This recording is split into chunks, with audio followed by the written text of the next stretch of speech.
Diga lá pessoal, tudo bem? Aqui é o Fernando e vocês estão chegando no canal Opinando. Bom, neste vídeo eu vou tratar sobre a vitória do Vasco em cima do Atlético Mineiro.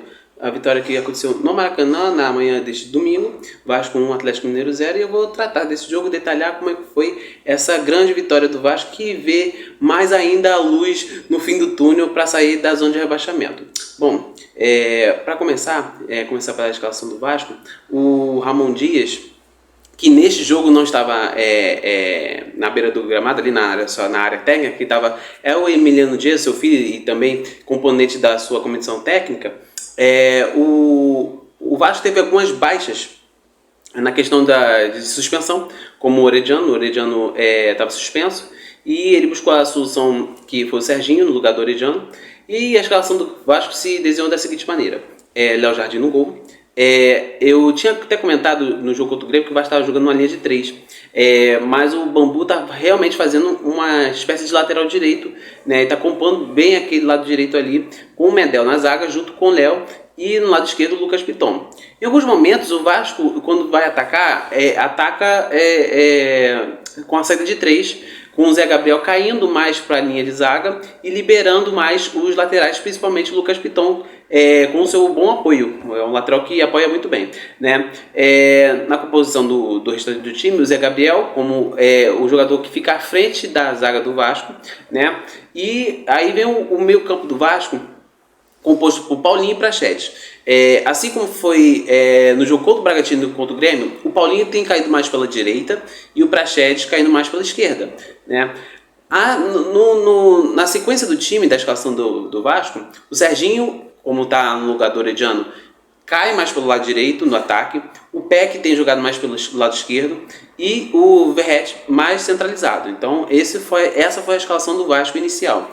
Para falar sobre o jogo, como é que começou o jogo, foi de um Vasco muito ligado, o Atlético Mineiro o oposto. O Atlético Mineiro entrou muito desligado e o Vasco se aproveitou bem desse ritmo lento, né? Parece que o Atlético Mineiro, jogando de manhã, parece que não acordou, né? E o Vasco ao contrário, entrou na partida muito ligado, tanto que fez o gol bem rapidamente, né?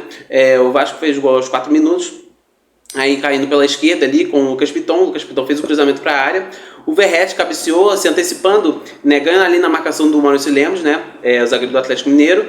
O Everson conseguiu ainda fazer uma ótima defesa, mas no rebote o Serginho aproveitou, estava ali bem posicionado dentro da área e marcou o gol do Vasco, que foi o gol da vitória, né.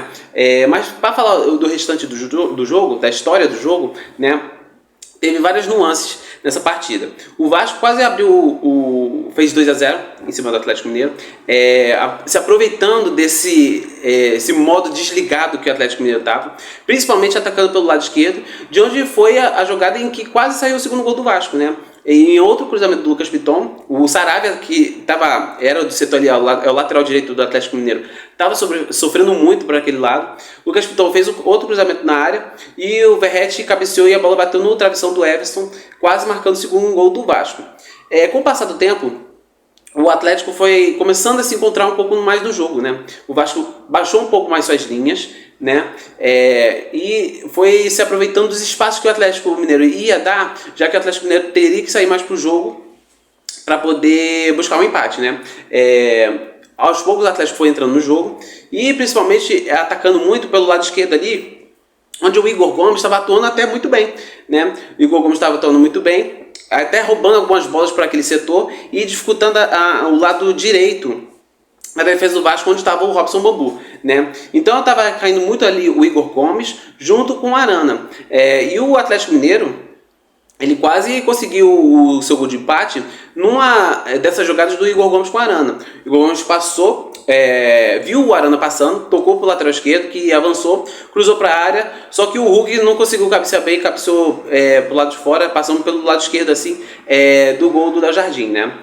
Só que o Atlético Mineiro foi gostando mais ainda do jogo, né? E o Vasco baixou demais suas linhas, então estava, digamos, perigando, digamos assim, do Atlético Mineiro realmente empatar a partida, né?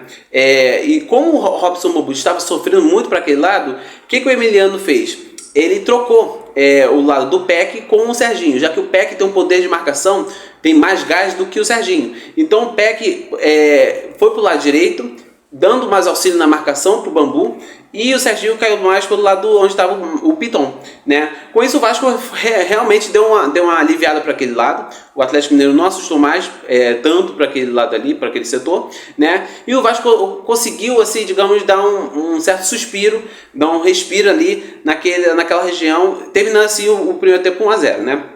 No segundo tempo, já foi de susto para a torcida do Vasco, porque o Atlético Mineiro quase empatou a partida logo no segundo tempo, logo no início. Ali aos 40 segundos do segundo tempo, o Praxedes estava no seu campo de defesa e tentou passar pelos atleticanos ali, só que perdeu a jogada, que culminou numa finalização muito forte do Hulk, só que a finalização dele foi no centro do gol e deu para o Léo Jardim praticar a defesa, né? Se a bola fosse no canto, dificilmente o goleiro do Vasco poderia ter ter feito a defesa, né? Mas a bola foi em cima dele, foi muito forte, mas foi em cima dele e o goleiro conseguiu botar para escanteio, né? Com a vantagem no placar, mais uma vez, o Vasco adotou a estratégia de esperar o Atlético e sair na boa no contra-ataque. Essa foi mais ou menos a atuada do segundo tempo, né? O Atlético partindo para o ataque com mais posse de bola e o Vasco querendo roubar essa bola e ter mais verticalidade e poder matar a partida nos contra-ataques. O Vasco teve vários durante esse segundo tempo, né? Aos 10 minutos ali, teve uma jogada pelo meio de campo, ali do Paulinho, que encontrou ali o Verratti, que deu um passe de letra pro Peck, né? E o Peck finalizou de esquerda, mas bateu para fora. Só que na jogada, vamos lá, o Peck, ele foi puxado pelo Maurício Lemos, né? Que deslocou o atacante vascaíno, né? Se o Peck tivesse mais inteiro na jogada, se não tivesse recebido essa carga, esse puxão que o zagueiro do Atlético fez nele, provavelmente, muito provavelmente, o Peck teria finalizado melhor a jogada e, consequentemente, marcado o segundo gol do Vasco, que daria mais tranquilidade ao torcedor cruzmaltino, né? Mas isso não aconteceu. O Vasco teve mais outros contra-ataques. O Vasco, durante esse segundo tempo, com esses avanços que o Atlético Mineiro estava tendo que fazer por conta de buscar o empate, em vários momentos o Vasco teve contra-ataques e com numeração maior do que a do Atlético. Por vezes o Vasco estava contra-atacando 4 contra 3, era 4 vascaínos contra 3 atleticanos, só que o Vasco não conseguia terminar bem a jogada. O acabamento da jogada estava muito ruim. E se o Vasco tivesse se aproveitado melhor desses contra-ataques, já teria feito 2-0 ou 3, porque foram vários contra-ataques. O jogo seria mais tranquilo, o Vasco levaria até o fim essa partida com mais tranquilidade, né? O Atlético só assustou, principalmente nos chutes do Hulk, né? Numa cobrança de falta de muito longe, que o Hulk tem acertado essas cobranças, né? Já fez 2 gols de falta de muito longe, contou com falhas dos goleiros, né? Nos jogos em questão, né? Mas nessa aí soltou uma bomba de fora da área e o Léo Jardim praticou bem a defesa, num campo que já estava muito encharcado, choveu muito no Rio de Janeiro, aqui no Rio, né? E o Maracanã começou a ficar com um gramado muito encharcado, bola molhada, então é mais dificuldade para os goleiros, né? O Hulk tentou se aproveitar disso, soltou a bomba e o Léo Jardim mandou para escanteio, né? E o jogo se desenhou nessa toada nesse segundo tempo, né? A chuva foi caindo mais ainda, e o gramado do Maracanã ficou bem, bem ruim. Virou até um pasto, a bola não rolava direito. Isso, para quem estava em vantagem do placar, é melhor para sustentar o resultado, porque a bola não vai rolar, né? Então o Atlético poderia se utilizar de cruzamentos para a área, né? E o Vasco conseguir cortar essas bolas. Era o único jeito de o Atlético, digamos, conseguir alguma finalização com mais perigo, né? Chegando mais na parte final do jogo, continuando 1-0, como o resultado terminou de 1-0, né? O Vasco tentando matar a partida em contra-ataques, né? Mais uma vez ali aos 40 minutos não conseguiu, na entrada ali do Rossi, né, pelo lado direito, porque ele entrou na vaga do Serginho, né, que já tinha saído cansado, né, e mais uma vez o atacante recém-contratado não aproveitou, né. O Vasco de fato quase fez o 2-0, de fato numa cobrança de falta do Paulinho, que ele cobrou muito bem, uma cobrança de fora da área, né, logicamente, né, uma cobrança de muito longe, e ele acertou o travessão do Everson, né, quase ali o 2-0. Só que na sequência da jogada, ali, 1 minuto depois dessa cobrança de falta do Paulinho no travessão, o Atlético quase empatou a partida, numa jogada pelo lado esquerdo ali, com o Patrick e o Arana por aquele lado, e o Vargas participando da jogada, e o toque chegou até o Hulk, a jogada chegou até o Hulk, que mesmo de direita chutou muito bem, e o Léo Jardim praticou uma boa defesa, mandando para escanteio, uma bola esquisita, uma bola bem chutada pelo Hulk de direita, né, já que o Hulk é canhoto, mas ele chutou bem de direita, e o Léo Jardim